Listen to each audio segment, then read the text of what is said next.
Isso. Mari, sabe o que você vai fazer? Ó.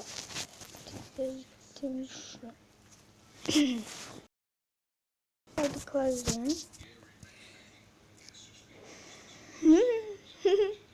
Aí. E aqui tem a atividade.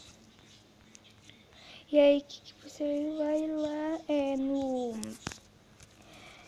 Você vai aqui na atividade, certo? E vai ter história. Aí você vai passando, vai descendo.